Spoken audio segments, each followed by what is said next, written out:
Okay, we can now look at part D. So part D says write a memo.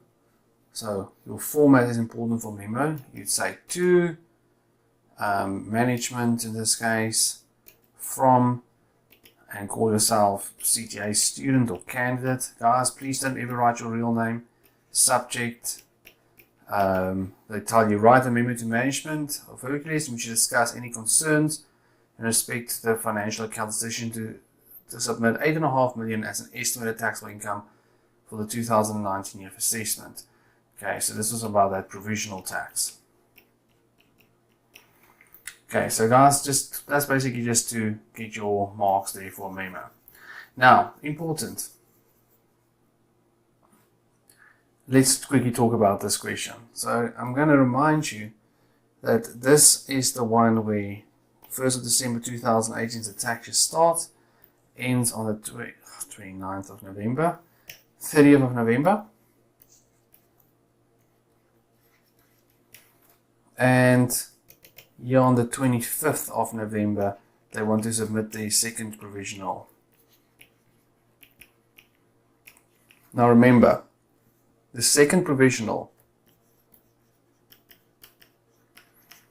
says that if your taxable income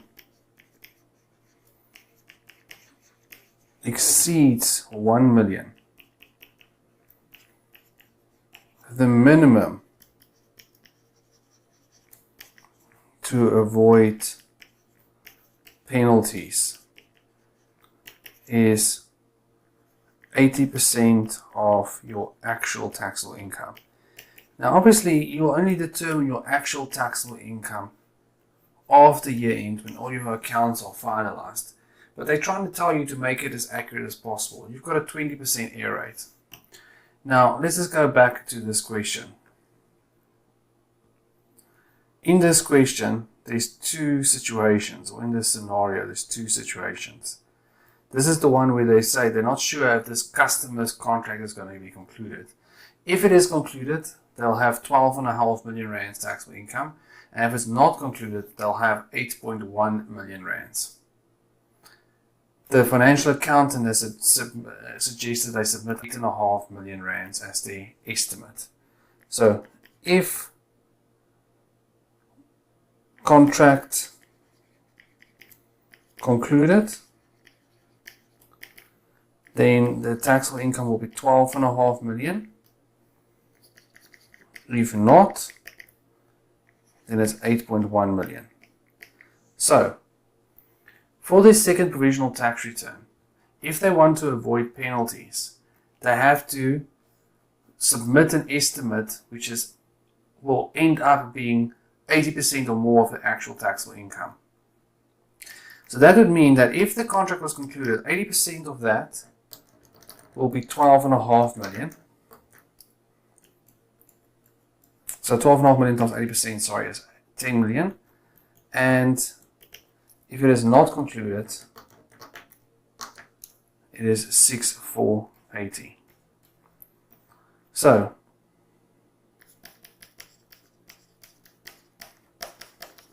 the financial accountant wants to submit 8.5 million.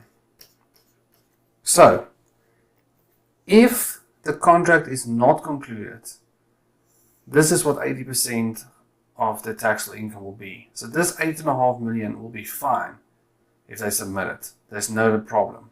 But if the contract is concluded, this is what 80% of the taxable income will be. And then this is not enough. So the penalty, if underestimated, is calculated as follows. Tax on the minimum. So the tax on the minimum is this 10 million. So that will be 10 million times 28%, 2.8 million. less tax actually paid.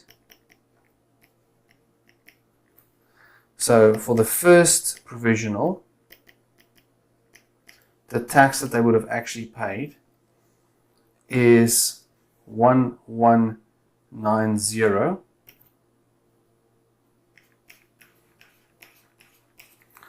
And the second provisional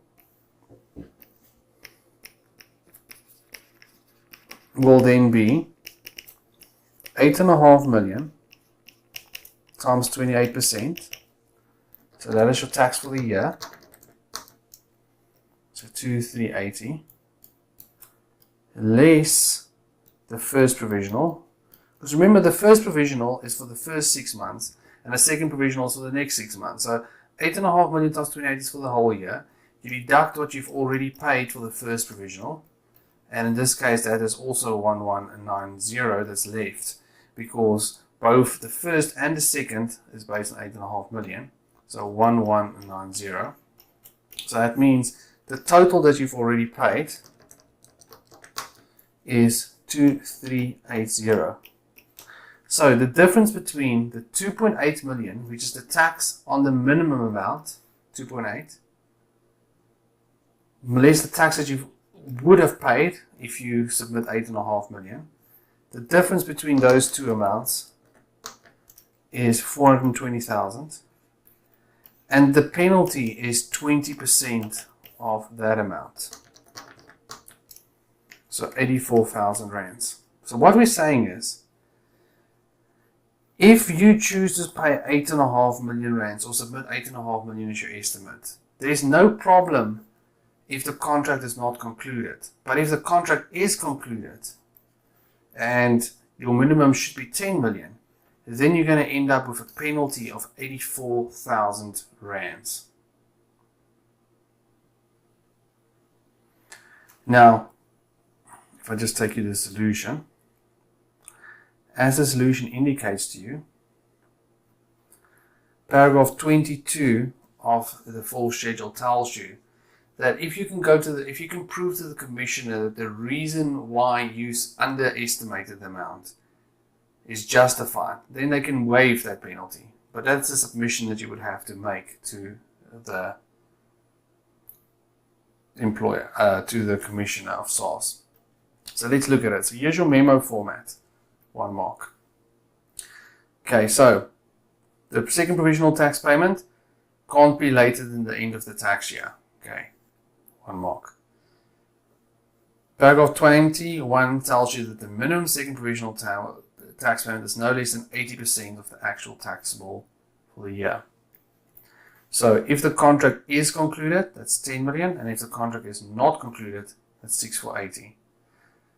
The basic amount, using the basic amount as your minimum, only applies for the first provisional tax payment, or if you have less than 1 million rands. Okay.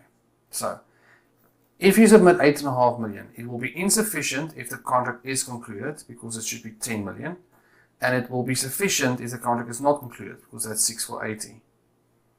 So if it is too low, paragraph 21A tells you that the penalty is 20% of the tax on the minimum less the actionable provisional tax. So as you can see, that's what we calculate there. What we've calculated over there. Right, so guys, this question is not challenging. Sometimes students struggle a little bit with the thought process around this. I can't say that I've seen too many of these being asked, but this is a nice way, I think, of testing theory around this.